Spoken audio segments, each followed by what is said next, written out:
Alors, de retour en studio, docteur Sonia est installée. Bonjour, docteur. Bonjour Maria. Vous êtes docteur en pharmacie et en médecine esthétique. Tout à fait. Grâce à vous, on commence à faire la nuance entre la médecine, la chirurgie esthétique et la médecine esthétique. Oui. Et pour les rares personnes qui existeraient encore, qui ne feraient pas la différence, on revient sur la différence. Alors, la médecine esthétique, c'est une science médicale qui permet de s'occuper de la beauté et du rajeunissement des hommes comme des femmes dans toute leur entièreté, c'est-à-dire visage comme corps, et qui ne demande pas d'éviction sociale, qui ne demande pas d'arrêt maladie qui peut se faire à tout moment.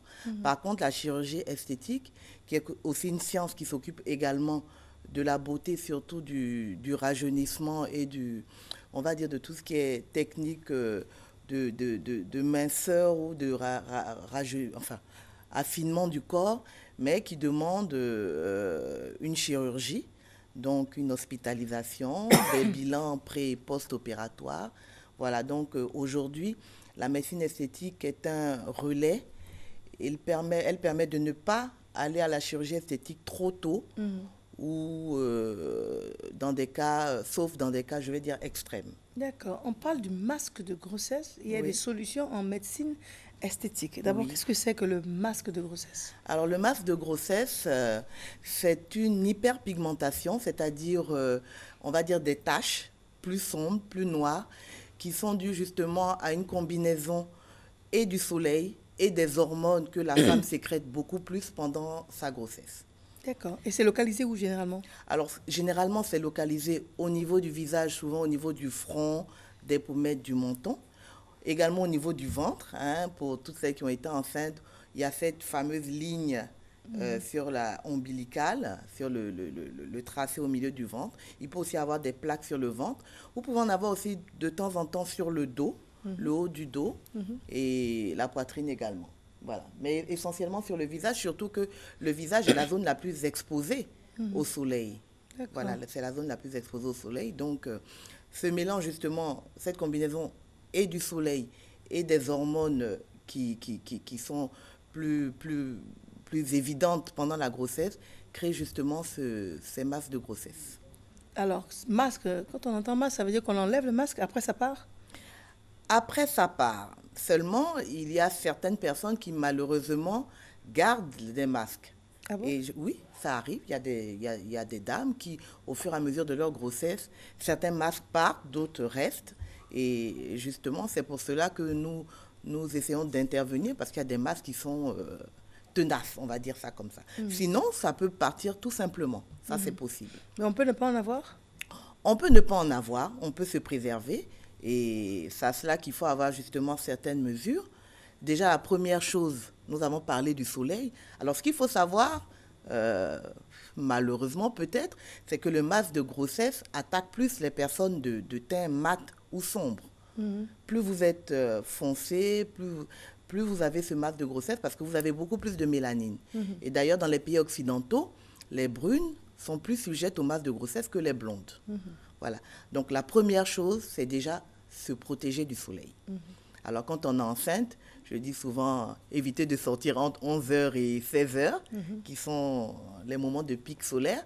Sinon, si vous ne pouvez pas ne pas sortir à cause de vos activités, protégez-vous. Protéger, ça veut dire quoi? Prendre un parasol? Alors, oui, ou bien exactement. une crème anti-solaire? C'est tout ça à la fois.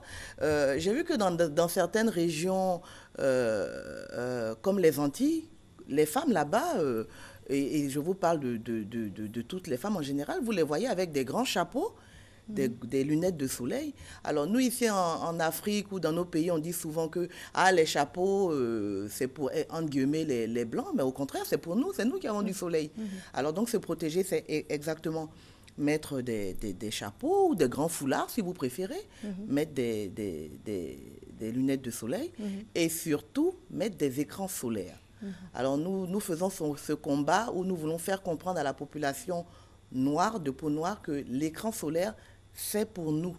C'est surtout pour nous parce que nous avons plus de soleil et notamment dans le cas de la femme enceinte, se Donc, protéger. ça veut dire que vous et moi, je suis plus sujette au problème Le soleil que vous... Oui, parce que la mélanine, donc le pigment noir, attire plus le soleil. Donc, euh, il faut plus se protéger, il faut justement mettre des écrans solaires. Ça, c'est déjà le volet de protection que toute femme peut faire et que même le citoyen lambda, même si la femme n'est pas enceinte, ou même les hommes, hein, parce que les hommes aussi ont des masques dus au soleil, des taches pigmentaires, il faut déjà se protéger.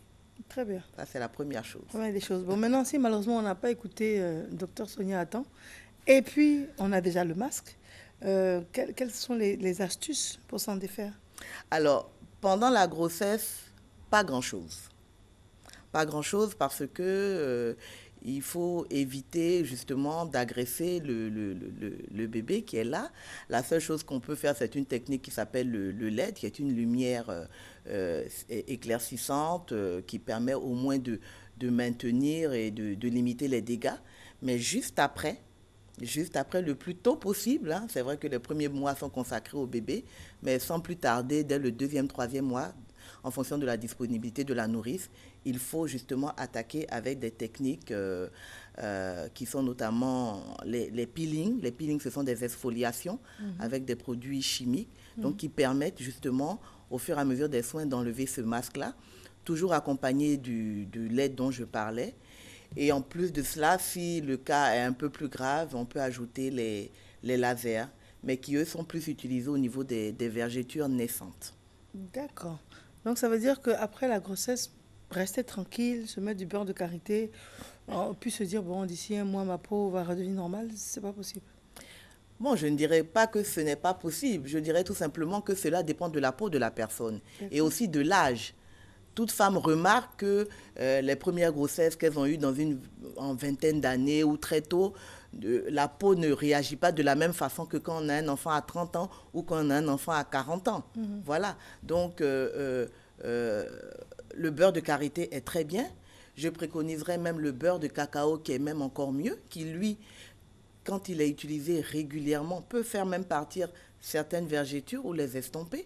Donc, tous ces produits que nous avons localement sont très bien à utiliser parce qu'ils raffermissent la peau, ils gardent le degré d'élasticité de la peau, mais il vaut mieux ne pas se reposer sur ses lauriers et justement faire ces techniques-là pour être sûr de faire partir définitivement les masses de grossesse, surtout si on peut avoir après une autre grossesse, et même si on n'a pas l'intention d'en avoir, ne serait-ce que pour sa beauté et la qualité de sa peau. D'accord, très bien. Donc, ce sont des soins qui existent aujourd'hui.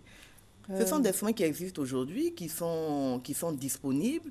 Et voilà, je voulais encourager les femmes enceintes pour qu'elles sachent que ce n'est pas une fatalité. Parce qu'il y a des femmes qui ont des masques qui restent et qui perdurent de grossesse en grossesse. Et le problème de ces masques, qui sont après tout des taches, c'est que plus elles restent dans le corps, plus elles sont difficiles à enlever. Et ça, c'est quelque chose que nous remarquons dans tout. Quand vous êtes taché dans votre vêtement par, je ne sais pas, un tissu, pardon, une boisson ou n'importe quoi, ou même une tache sur un fauteuil, quand vous l'enlevez tout de suite, elle part. Mais si vous remarquez que vous la laissez une semaine, ça s'incruste. Ça s'incruste. Et c'est pareil pour la peau. C'est exactement la même chose. Plus vous laissez justement la tache perdurer dans votre corps, donc elle rentre en plus profondeur dans le derme. Et là, on peut l'enlever, mais le traitement est plus long. D'accord. Voilà. Très bien. Et on parle maintenant des vergetures. Oui. Alors, vous avez précisé vergetures naissantes. Ah, j'ai précisé naissantes. Naissantes.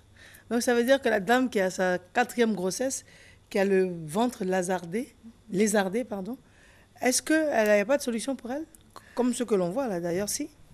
Alors, ça, c'est des vergetures naissantes. Alors, ce qu'on peut faire, c'est estomper. Estomper. Quand elles sont naissantes, on peut les enlever. Naissante, ça veut dire quoi? Que ça vient juste de surgir? Exactement.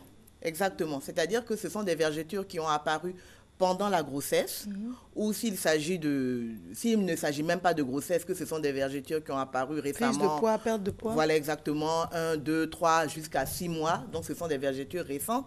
Effectivement, on peut estomper et même quelquefois enlever complètement. Au laser. Au laser et avec, c'est des mélanges de techniques, c'est un mélange de laser et de radiofréquence, mais il y a de très bons résultats. Mais les bonnes vieilles vergetures qui sont là depuis l'adolescence. Non, les vergetures de l'adolescence, il faut les garder. C'est tout. Il n'y a rien à faire. Non, ce qu'on peut faire, c'est qu'avec justement le laser, on peut les estomper de telle sorte qu'elles aient la même couleur que votre peau, ce qui est déjà pas mal. C'est du camouflage. Voilà, on peut faire cela.